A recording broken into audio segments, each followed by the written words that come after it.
Hello students, welcome to part 4 of the video of chapter number 15, Life Processes in Living Organisms, for standard 9th. Subject is Science 2.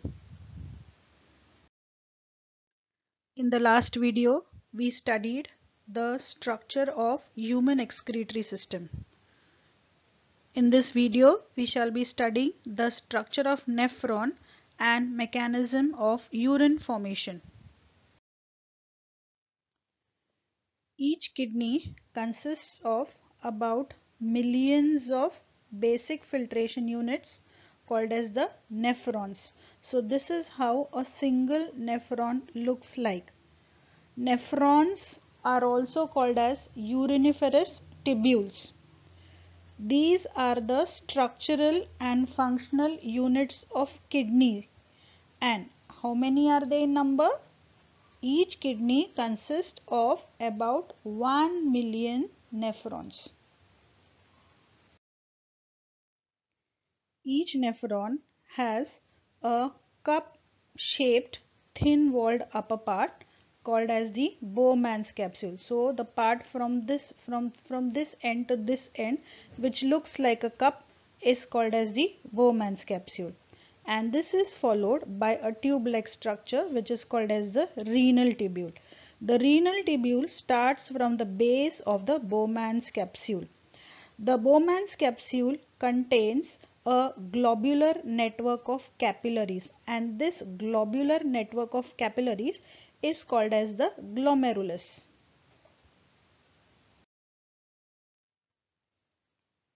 Urea is formed in the liver, and this urea enters the blood.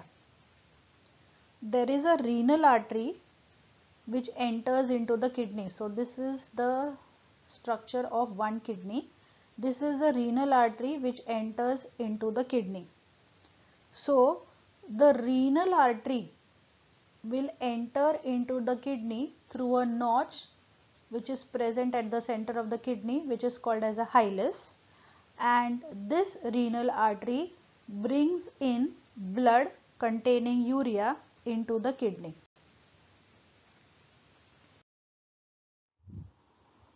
So this is the renal artery. This is a thin branch of renal artery which is called as the afferent arteriole.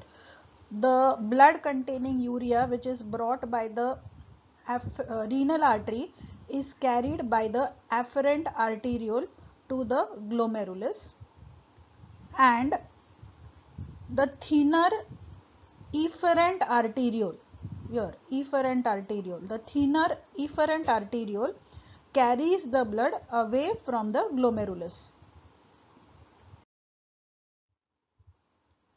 The two, that is Bowman's capsule and the glomerulus, are together called as the renal corpuscle or the Malpighian body. In the structure of nephron, this cup-shaped structure is called as the Bowman's capsule. The network of capillaries inside the Bowman's capsule is called as the glomerulus. Together, the Bowman's capsule and the glomerulus are referred to as the renal corpuscle or the Malpighian body. The renal tubule starts from the base of the Bowman's capsule. So this entire tubule that you can see is called as a renal tubule. Just near the neck of the Bowman's capsule, the tubule is highly coiled. So this highly coiled part of the renal tubule is called as the PCT or the proximal convoluted tubule. This PCT leads to a U-shaped region of the tubule. This U-shaped hairpin like region of the tubule is called as the loop of Henle. The loop of Henle has two limbs. This is the descending limb which is thin walled, and this descending limb leads into a thick walled ascending limb. So this is the ascending limb. This is the ascending limb which gradually becomes thick walled. The renal tubule once again gets coiled, and this coiled portion of the tubule is now called as the DCT, or the distal convoluted tubule. This is the proximal convoluted tubule because it is very close to the Bowman's capsule, whereas this is the distal convoluted tubule because it is a little far away from the Bowman's capsule. Now the DCT, that is a distal convoluted tubule, opens into a collecting duct. So this is a collecting duct. This is just a single collecting duct. There are about 7 to 8 collecting ducts which join together to form the duct of Bellini. After studying the structure of nephron, we will move on to see the mechanism of urine formation. The filtration of urine takes place in two major steps. The first one is called as ultrafiltration and the second one is called as reabsorption. The first step of filtration of urine is called as ultrafiltration. Urea is formed in the blood. This blood, which is rich in urea, is brought by the renal artery. This renal artery branches out into a thin tubule which is called as an afferent arteriole. So through the afferent arteriole, the blood enters the glomerulus. When the blood enters the glomerulus, it flows under high pressure. So this high pressure causes the liquid part of the blood to filter out very easily from the walls of the glomerulus into the renal tubule.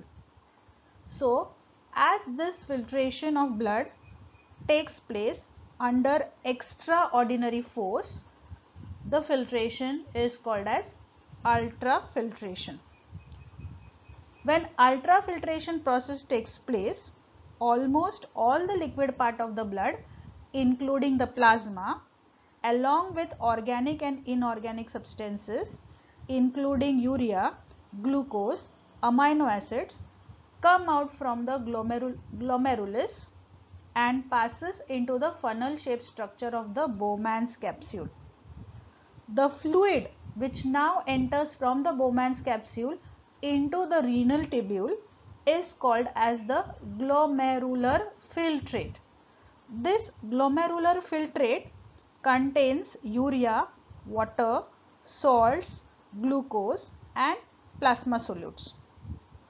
The thicker part of the blood which cannot get filtered out from the glomerulus, namely the RBCs, the WBCs, proteins and other large molecules, are carried forward by the efferent arteriole.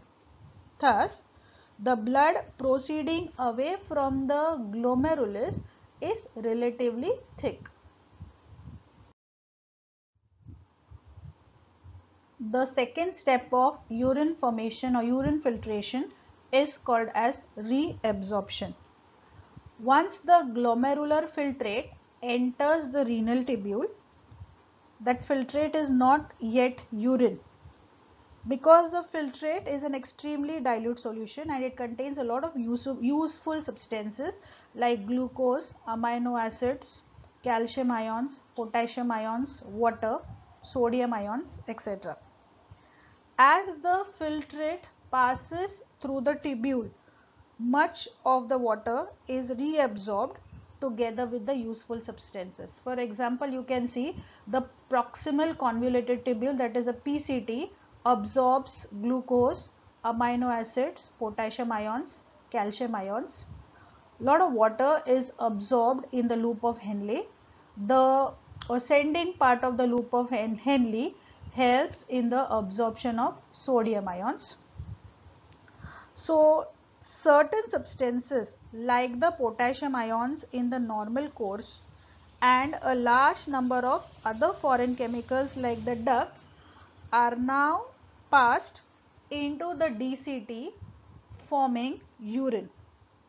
This passage involves activity of the cells of the tubular walls of the renal tubule, and therefore this is called as tubular secretion.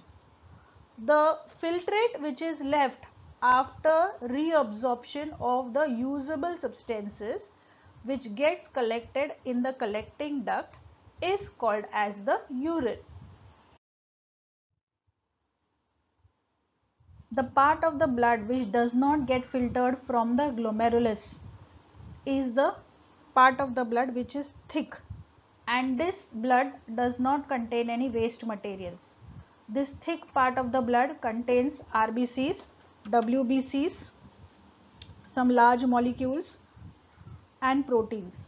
So this thick part of the blood, as I have mentioned earlier, is carried by the efferent arteriole, and from the efferent arteriole this blood which is free from waste material goes to the renal vein, and from the renal vein the blood is carried to the heart. So the final urine that is formed gets collected in the collecting ducts of the kidney. From the collecting ducts, the urine moves through the ureters into the urinary bladder, from the urinary bladder into the urethra, and from the urethra the urine is expelled by the process called as micturition. All these functions involved in urine formation requires a lot of energy. Therefore, oxygen demand of the kidneys is about 6 to 7 times higher than what is required by our muscles. The normal urine consists of about 95% water and 5% of the solid waste dissolved in it. So the constituents of urine are urea, creatinine, uric acid, sodium chloride, potassium chloride, ammonia. Besides these normal constituents, urine may also pass out certain hormones and also certain medicines like the antibiotics which we take when we are sick, and also excess vitamins are passed out from the urine. Let us see the physical properties of urine. The color of urine is clear yellow because of the pigment called as urochrome present in it, but the color of urine can vary with a diet. Volume of urine: normally 1 to 1.5 liters of urine is produced in a day, but the amount may vary from person to person. The pH of urine is usually 5 to 8, but you will find that urine is slightly acidic in nature with a pH of about 6. Protein diet makes the urine more acidic, whereas the vegetable diet makes the urine more alkaline. Smell or odor of urine: if you stand and smell the urine, you will find that the smell or the odor is very strong, which is like ammonia gas, and this is because of the bacterial activity. Otherwise urine has a faint smell. It may sound awkward to talk, but the taste of urine is saltish. Children, if one of the kidney is damaged or if it is removed for some reason, the other kidney will be sufficient to carry out the function of excretion. In that case, a person can still lead a normal life with one kidney. But if there is failure of both the kidneys, then it can lead to the death of a person. The efficiency of a person can be affected when the kidney is injured, or when the kidney gets infected, or there is a decreased supply of blood to the kidneys. In this case, what happens is toxins or nitrogenous waste substances gets accumulated in the blood because the kidney is not able to filter out these nitrogenous waste substances from the blood, and this can lead to the death of an individual. So if the kidneys fail, then there has to be some alternative ways and means to remove the nitrogenous waste substances from the blood. So if there is a failure of kidneys, then the nitrogenous waste substances are removed with the help of artificial kidneys, and this is done with the help of a man-made machine which is called as a dialysis machine. The process of separating the nitrogenous waste substances from the blood with the help of this dialysis machine is called as hemodialysis or simply dialysis. So in a normal kidney, the glomerulus will be able to filter out the urea rich blood. But if the glomerulus is damaged, then the nitrogenous waste products from the blood cannot be filtered out from the glomerulus. So that leads to accumulation of nitrogenous waste into the blood. Before the process of hemodialysis or dialysis, a small operation has to be performed, which is called as a fistula. In this process, a small surgery is done either on the wrist or on the forearm. A graft is installed in the forearm or in the wrist, and with the help of this graft, whenever dialysis has to be performed, then the patient's blood is led from the artery into the dialysis machine. In the dialysis machine, the blood is filtered where urea and excess salts are removed, and the blood is purified to some extent, and this blood returns back to a vein in the same arm from the dialysis machine. So from the graft, the artery will carry the blood to the dialysis machine, and after the filtration of the blood, after removing the nitrogenous waste products from the blood will be brought back from the dialysis machine through the vein, through this tube into the vein, where once again the blood circulation will take place. So dialysis or hemodialysis is a technique which is used to clean blood. When kidneys are affected by injury, infections, or due to restricted blood flow, then the kidneys are able to filter out the nitrogenous waste products from the blood. The accumulation of nitrogenous waste products can lead to the death of an individual. So to save the life of a patient, a dialyzer or a dialyzing machine is used. This machine removes nitrogenous waste products from the blood. At a time, 500 ml of blood is passed through the dialyzer, and the purified blood is pumped back into the patient's body.